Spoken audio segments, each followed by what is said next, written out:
Your sister deserves it all. The $256,000 in the luxury apartment.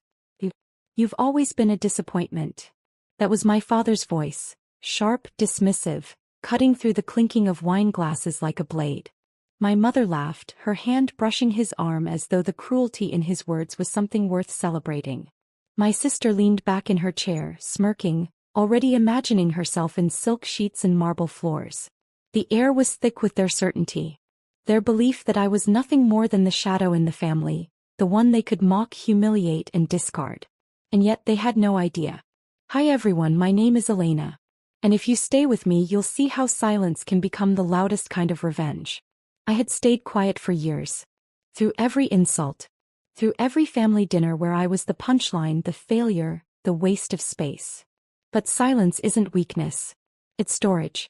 And on that night when their laughter filled the dining room like smoke suffocating the walls, I decided it was time to release what I had been holding back. I pushed my chair back slowly, letting the wooden legs scrape the floor just enough to make the room fall silent. My heart was pounding but my voice was calm. Interesting, I said, eyes sweeping across their smug faces. Since I signed those papers over 6 weeks ago. The shift was immediate. My mother's face froze mid-smile. My father's glass trembled in his hand, the amber liquid inside rippling like it had heard the truth before he did. My sister's smirk faltered, confusion twisting into panic. Wait, Dad's voice cracked, brittle as old wood. His eyes darted from me to the table to my sister. If she didn't get them, he swallowed hard, almost choking on the words. Who exactly did? The chandelier above us hummed with the silence that followed, the kind of silence that weighs more than words. And in that moment I stood taller than I ever had in that house. Because they had laughed too soon. And I had already moved the game to a board they didn't even know existed. They thought betrayal belonged to me. They had no idea it was already theirs. The silence after my words wasn't peaceful. It was jagged. Like broken glass scattered across the floor. My sister's fork clattered against her plate, her voice breaking first. What do you mean you signed them? You can't. Those were promised to me. Promised. That word hung in the air like smoke. Promises in my family were currency. Traded, flaunted, dangled like bait. And I was always the one starved at the end of the hook. I leaned my palms on the table, meeting her eyes. I mean exactly what I said. 6 weeks ago the papers were signed. Not in your name. My father set his glass down too quickly. A splash of whiskey stained the white tablecloth, spreading like a bruise. You're bluffing. You don't have the power. I cut him off with a laugh that didn't sound like me. It was colder, sharper. Years of swallowing humiliation had changed its flavor. You think I'm bluffing? Then tell me, Dad, why hasn't the realtor called you back about that apartment? His jaw tightened. His silence was my confirmation. I'd watched him call 3 times that week, growing more frustrated with each unanswered ring. Mom's voice finally broke the tension. This is ridiculous. You were always too weak to make moves like this. Who helped you? Who put this idea in your head? Her words were meant to sting, as though independence from their control had to be impossible. But I didn't flinch. Who helped me? I repeated softly. No one. It's amazing what you can do once you stop waiting for family to treat you like one. My sister pushed back from the table, rising to her feet. This isn't over. That apartment, that money, it's mine. Her certainty almost made me laugh again. She had no idea how far I had gone. She thought this was a squabble over inheritance. She didn't see the trap, the quiet decisions, the signatures already sealed with ink. I stood straighter, my voice steady, my heart pounding like a war drum only I could hear. No, sister. It was yours. Past tense. For a moment the chandelier flickered above us.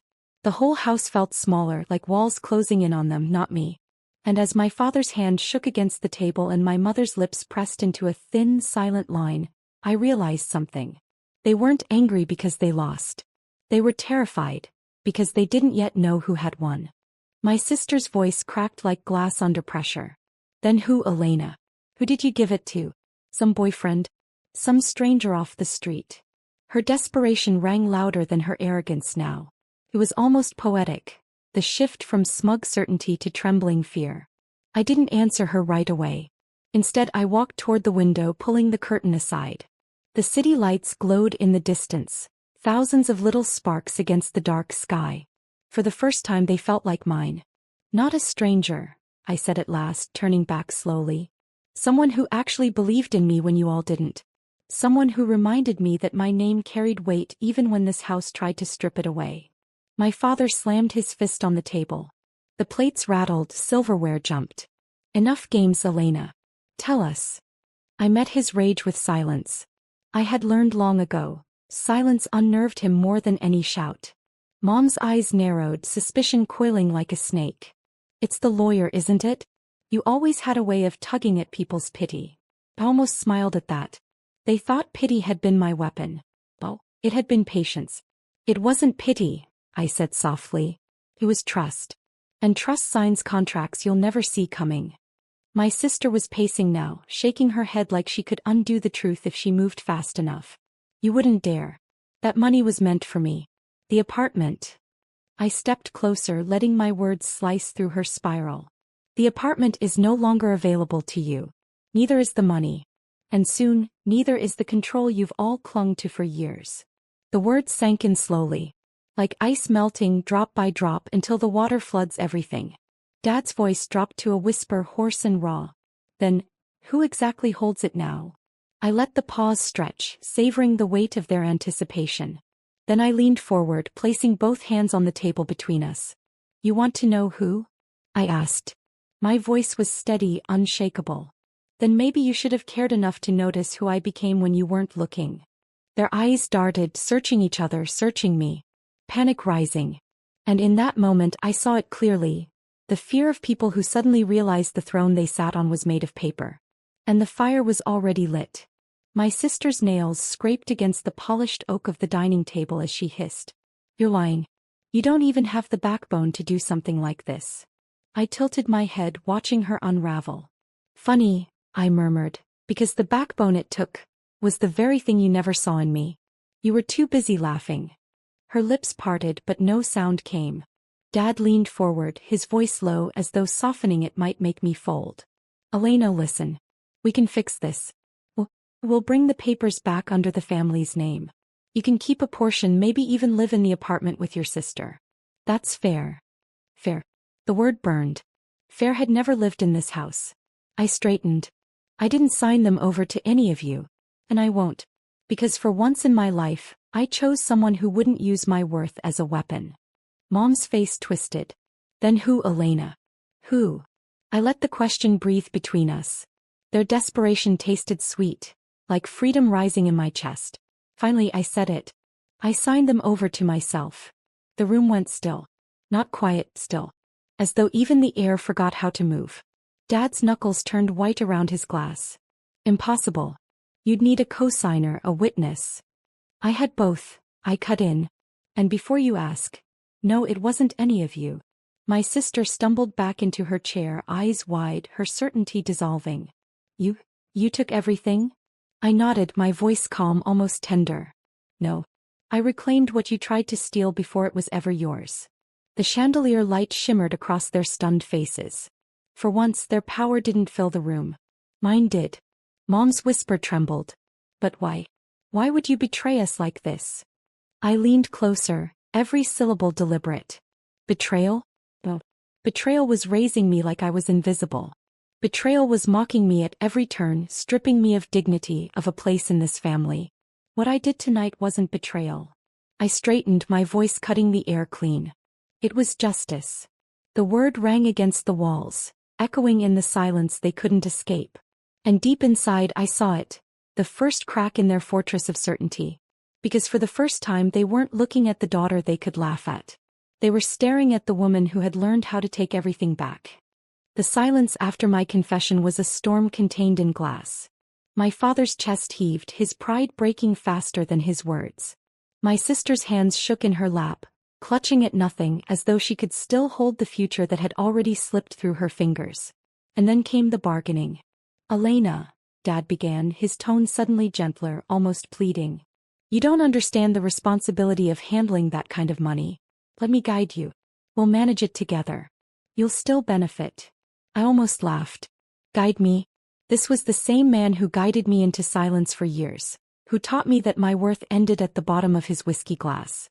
I'll manage just fine, I said softly, firmly. Mom leaned in, her smile brittle. Think of your sister. She has plans, dreams. Taking this from her will destroy her. I looked directly at my sister, who avoided my eyes, staring at the polished floor instead. Funny, I whispered, because for years I had dreams too. And every time this family destroyed them before they could even take shape. My sister snapped her head up, her voice cracking with rage. You're nothing without us. You'll mess it all up, and when you do, you'll come crawling back. Her words might have cut me once. Tonight they bounced off like stones against steel. I leaned forward, my voice measured. You really think I signed all this away without knowing exactly what I'd do? Well, I've already planned. Already invested. Already secured what none of you thought I was capable of. The shock in their eyes was priceless. They thought this was a victory snatched in impulse. They had no idea it was months in the making. Dad's voice trembled. Invested? Into what? I allowed myself a slow smile. Into myself. Into a future you never pictured for me. Into something that doesn't have your fingerprints on it. The chandelier swayed slightly above us, as though the house itself leaned closer to listen. For the first time I didn't feel small at their table. I felt inevitable. You see, I said quietly, you raised me in the shadows of your arrogance. But shadows don't stay shadows forever. Their faces blurred in my vision, fear and disbelief melting into one truth. And in that moment I knew, they finally realized they weren't just losing money or property. They were losing me. The air in the dining room grew heavier, charged, as though every breath carried sparks of panic. My father's eyes darted to my mother, then to my sister. They didn't see me anymore. They saw what they'd lost. And then, as I knew they would, the schemes began. Dad's voice shifted, low and cold. We'll contest it. You must have tricked the lawyer somehow. We'll call in our contacts, and within a week, those papers will be worthless. I tilted my head, almost pitying him. Contacts? You mean the same ones who stopped answering your calls after your last business deal collapsed? Or maybe the ones who already saw my name on every official document? The tremor in his jaw told me I was right. Mom's hand pressed against her chest, her voice sharper now. Then we'll take it to court. Blood means more than ink. I leaned closer, whispering just enough for every syllable to slice through the space between us. You forget. I anticipated every move. The contracts aren't just legal. They're binding, witnessed, sealed, and protected. Challenge me and you'll lose more than papers. You'll lose the last scraps of respect you pretend to own. My sister slammed her palm against the table, her face blotched with fury. You think you've beaten us? You've only started a war, Elena. And I promise you, you'll regret this. For the first time all night I allowed myself to smile. Not wide. Not triumphant. Just steady. The smile of someone who has already walked through the fire and come out colder. War. I murmured. No, sister. This isn't a war. This is the end of one. You just didn't realize it until tonight. The chandelier flickered again, the light bouncing off the silverware like fragments of a mirror. Their faces stared back at me, fractured, desperate, cornered. And I knew then that their panic wasn't just about money or marble apartments. It was about power. The power they thought they'd hold forever. But tonight that power shifted. And it wasn't returning. I straightened, my voice calm, final. You can scheme, you can threaten, you can whisper to anyone who will still listen. But none of it changes the truth. The game was over before you even knew you were playing. Their silence confirmed it. The empire they built on arrogance had collapsed, and they were still sitting at the table, pretending the ruins weren't already at their feet. The dining room had become a cage of their own making, heavy curtains trapping in their fear, the chandelier above swinging faintly as though the house itself trembled with them. My sister's glare burned holes through me. You think this makes you powerful? You're still the weak one. You'll collapse under the weight of that money. I let her words pass over me like wind. Weak.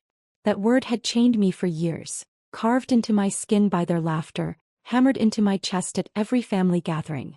Tonight it turned to ash. You're wrong, I said softly. Because I didn't just take the money and the apartment. I transformed them. Their eyes snapped to me, all three at once. I invested everything, I continued, my voice steady, deliberate, into a foundation. One that carries my name. One that funds education, housing, and opportunities for people like me. People you've spent years mocking, ignoring, stepping over. Dad's lips parted, but no words came. Mom shook her head in disbelief. You started a foundation? You. I nodded. Yes. And it's already registered, already operating. 6 weeks in motion. You thought I'd crumble with a bank account. But I built something you can't touch, because it doesn't just belong to me. It belongs to every person it helps. My sister scoffed, her laugh brittle. Charity? That's what you did with it. You gave away what was ours. Our. I repeated, my voice sharp enough to cut the word apart. No. It was never yours. And I didn't give it away, I multiplied it. Every donation that flows in now has my signature at its roots. My name on every banner, every scholarship, every brick laid in a home. You wanted me invisible. Now my name is carved into permanence.